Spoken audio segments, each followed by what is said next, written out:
I want to start out with a question to the group to kind of get an idea. So I'm a part of the new school. I want to see how many people have been in collections or were a skip tracer before 1995. Okay, so like a third of the room. So we're going to talk a little bit about how things started and where we are now. So this is a direct story from John Lewis of an old school style skip tracing. Hi, I'm up on the line right now. I'm calling from AT&T. Is that your white F-150 in the driveway? Yeah, it is. Okay, boom, call the agent, let's go, right? You're allowed to say whatever you want, do whatever you want. Anyone here ever pretended to be an attractive female, either online or on the phone, to get a customer to show up at a bar or a pool hall or anything like that? Okay. Nobody's going to miss that. We got one. All right. I know. So the cool part is a lot of the senior management in collections right now has those cool stories. Obviously, that would not fly, and if any one of your staff attempted it now, they would be gone in a heartbeat. So compare that to new era skip tracing, where they basically have a script. You guys know what your internal skip script is for your company. I'm calling on behalf of blah, blah, blah. You know, I need to speak with you in an important matter. And no longer do you have this one landline that you're 90% certain is their phone number. Now you have 4 people in the household, right? And Justin alluded to the amount of data that has to be gone through. Now each person in the house may have 4 cell phones. Does anyone in the room have more than 2 cell phones? Anyone got a work and a personal cell phone? Okay, that's at least a dozen people in the room right now have multiple. So there's 2 cell phones I can contact you at. You may have a landline. You may have a significant other with a work cell phone, personal cell phone. So you guys get the idea. Plus, as Justin alluded to, all of the social media that's available. So not as direct of a path anymore, and we're not allowed to say the things we used to say. So I like to take it and put it in a view that is outside of this, because we deal in skip tracing every day, we deal in collections every day, you're used to it. Now some of you have heard or seen this analogy from me before if you were at Used Cars Week last year. Sorry for the repetitive nature, but I think it's a powerful point and one that we can actually remember because we experience it every day. Standard economics says too few choices is bad, lots of choices is good. What experimental findings actually show is that simplicity can be good and hyper choice can be bad. So that's something we need to take into consideration when we're looking at our data sets. An example is this, right? Standard economics says, hey, you have congestion. Well, you should take Sudafed. Well, if I only have one choice, I don't like that. I'd rather have multiple choices. Okay, so this would be good, right? But this would be best. Now, I know I've sick mom, stood in the aisle looking, scanned probably 10, 15 minutes until I pick up the phone and go, which one do you want? I don't know. Do you want 12-hour, 24-hour? Do you need the nighttime sleep aid? I'm sure a lot of you can think about that and realize that that has happened in your own life with a parent, a wife, a husband, significant other. It happens to all of us. Well, guess what? It's happening to your skip tracers too. Okay, they log into TLO, IDI, Clear, Accurate, CBC, Equifax. They're sitting there, they're looking at all of that data and they're pausing and saying, which one do I choose? And to Mike's point about what makes good skip tracers, the ones that are shining, your stars, are the ones that just have an innate ability to move past that. So standard economics, we see that simplicity is good because in theory, we should just be able to ignore those extra choices. The best skip tracers are the ones that naturally have that ability to ignore the extraneous information and select the ones that are most pertinent. So just a little graph to illustrate that curve, right? We kind of have this peak, right? You don't want just one data provider because then you feel like you have no choice. You just have that Sudafed. If you've got a couple data providers, that's great. If you've got 10 and you have all of their reports and you're looking at 6 different comprehensive reports, now you've started to create hyper choice. So in looking at a diversification bias, I won't go into all of these because you guys will have these slides. If you don't have them already, you'll have access to these slides. But the real idea being that there are some severe negatives to the diversification bias, and the paradox of choice is one that we as human beings don't like to give up. If I told you you only had to choose between Ford and Chevy, those of you who love Toyota would say, why? Why? I like Toyota. I like having that third choice. You don't want to give it up, even if it makes your life a lot harder and you have to spend a lot of time and money deciding between extra choices.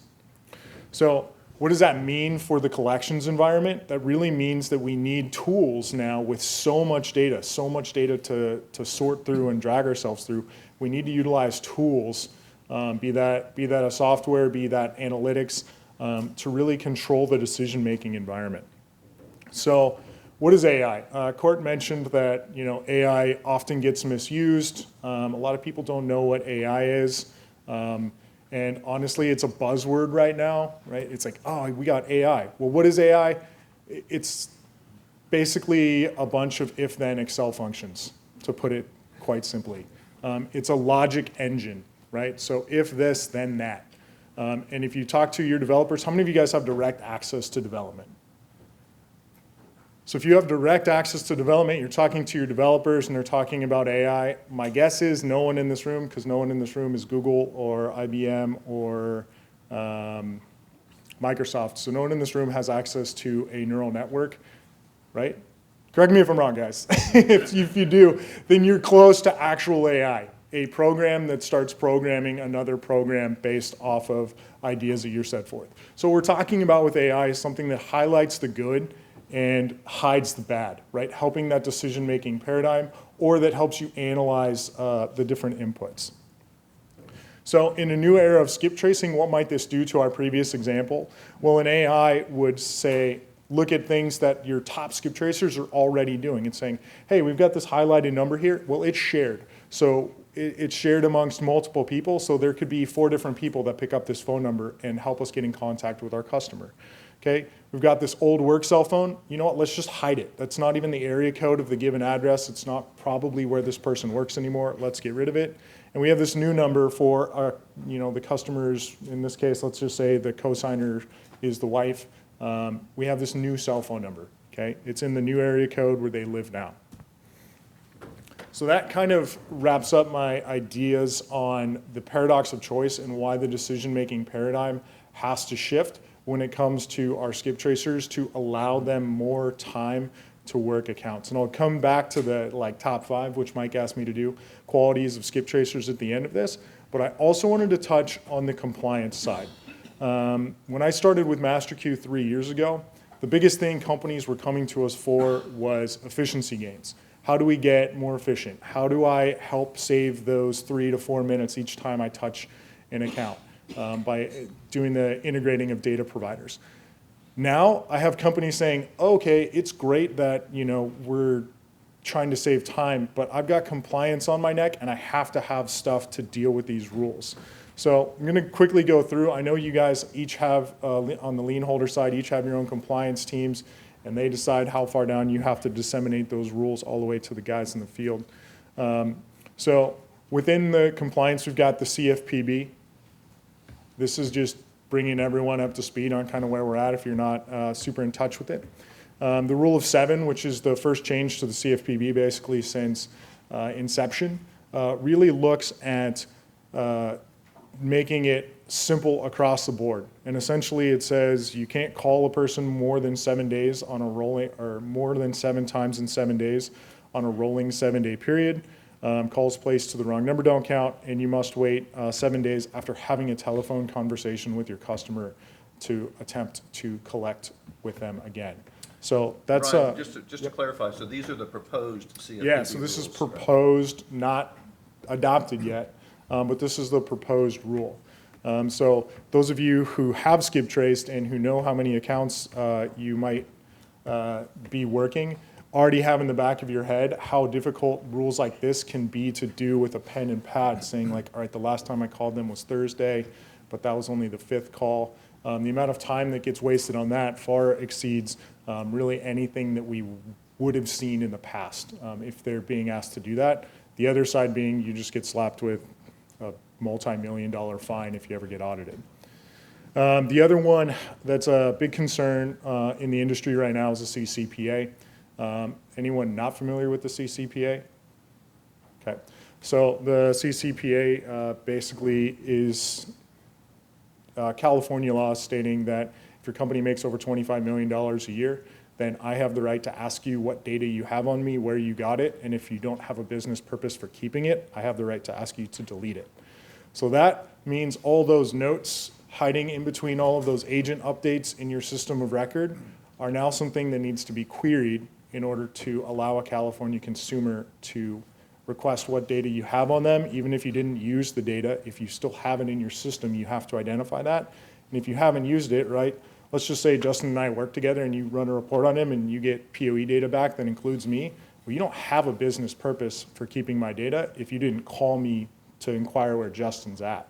So with that idea in place, it becomes really pertinent for you guys to have a system that looks at how do I find this? And the one big question we have is what happens if New York's law keeps its teeth? Which basically, if you guys aren't familiar with the New York legislation, they're looking at making it possible for everyone in this room to sue any company, no matter the size. $25 million doesn't matter anymore if they're keeping personal information on you that they don't have a business purpose to keep.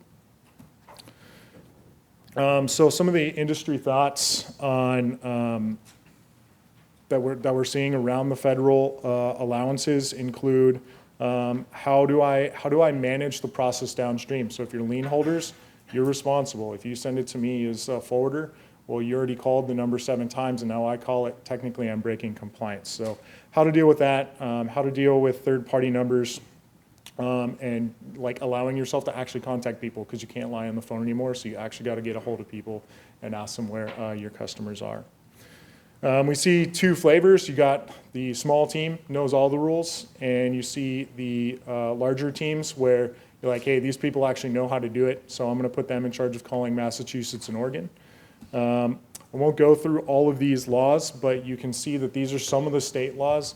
I would recommend, if you haven't already, review them and figure out, hey, are we even keeping track of these? Does compliance care? What happens if we violate these? Those are some of the big questions that we're getting and that our customers are coming to us for, is to look at these sort of state-specific regulations. So I talked a little bit about what AI is now. It's basically adding logic. What AI will be soon, and I think it was Andy alluded to this, is really taking that link analysis and adding the human component to it. I don't think it'll ever beat the best skip tracers, but it'll continue to make the best collectors better. So 5 best skip qualities. What I see from skip tracers, the collectors that are doing the best, they're letting the heavy lifting being done by automation. So basically they're letting the low-hanging fruit get picked up by like ancillary processes in their brain. They're not putting a lot of thought into it. They're spending time on the harder cases and just sending the given. And I don't care if you're in the room and you're super prime or you're subprime. Everyone thinks their paper's totally different, and I can tell you that across tons of given addresses, like literally hundreds of thousands of given addresses, the range is between 54 and 48% of vehicles are picked up at the given address. So if you know it's a good given, send it. Don't spend time on Facebook looking for where the person is. They tend to work higher volumes. That's what they care about. They say, how can I get through more accounts? Don't give me 50, I want 100. Don't give me 100, I want 200. They want the volume, just as your agents want the volume, because they know that the more volume they can work, the higher the percentage, or the higher the sheer number of vehicles or accounts they'll be able to collect on. They pound the phone numbers. They use consistent methodology. Okay, they usually have a note, sticky note that says, I want to do these 10 things on each account, and if I can skip over some, I will, but I need to make sure that I mentally check those off. And they, most importantly, retain the relationship with downstream vendors. I can't tell you the number of skip tracers that when I sit with them and ask them like why, they don't know until I just shut up and listen to them work for a half hour. And I realized that in that half hour, they called 6 vendors. And they actually had a conversation. So they were talking about updates earlier, and they're actually getting the good stuff by getting them on the phone. Now, if we're able to do that automatically and get those good updates, that helps eliminate the time spent on the phone. But that's what they're doing right now. They're getting the agents excited about running the address. Hey, I've got this new address. I just saw they posted on LinkedIn they got a new job. IDI just reported that this is a new possible POE. We got to run it, but we got to run it during the daytime. They're now excited to run that address because that's an easy couple $100 in their pocket. Top 5 automations, purchase your initial data, get the accounts out to that given as fast as possible. SCRA bankruptcy, as Justin alluded to, are important scrubs that can save you 5 minutes on each account each time you touch it. And then the idea of auto flipping vendors, and I know Court, Justin, masterQueue, we're all working on helping that process be more automated to save the 10 to 15 minutes it takes to flip. So that's a quick 15-minute spiel on skip tracing, where we were, where we are now, and a little bit on the compliance rules, regulations. And I know we're going to